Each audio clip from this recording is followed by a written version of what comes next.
Hindi naman masyado. Happy week. Yung makeup artist. Si Odi. Pwede. Mayroon. Yun ang napansin ko agad. Oo. More on sa PD pala to. Oo nga eh. Kawawa ang PD nito. Ay, hindi naman. Hindi magid baka konta. Kung madula ko sa set mo sa yun, either patay na ako.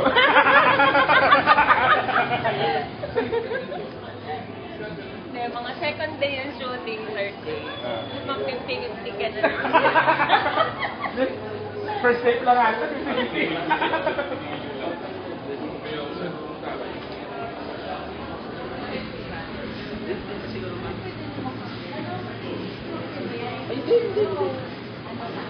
Tingog lang.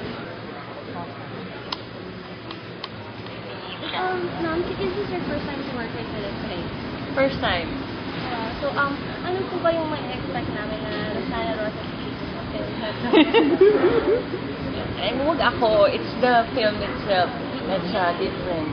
Sabi ko nga, it's totally parang the script lang alone can stand for itself. Parang hindi kinopya dito, hindi galing sa idea na ganito.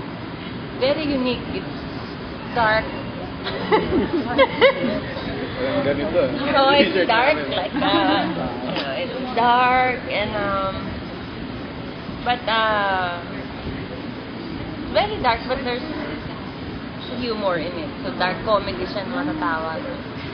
And as an Ilonggo artist, si Direk, nabasa mo pa lang yung script na pipicture mo na yung parang kung ano yung gusto niya.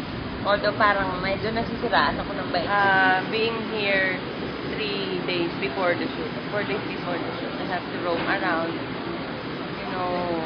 observe and tinitingnan ko din kasi kuha ka din ng reference mo, ng character reference mo. So, malikot ang mata ko niya. Naghahanap na ako ng paano, sino ako. Pinakain niya ako din sa restaurant, to experience the food. How to feel of the Nakilala ko yung Ilonggo na mga words na food. Yes, sample. Sample. Wala, pastos pa lang eh.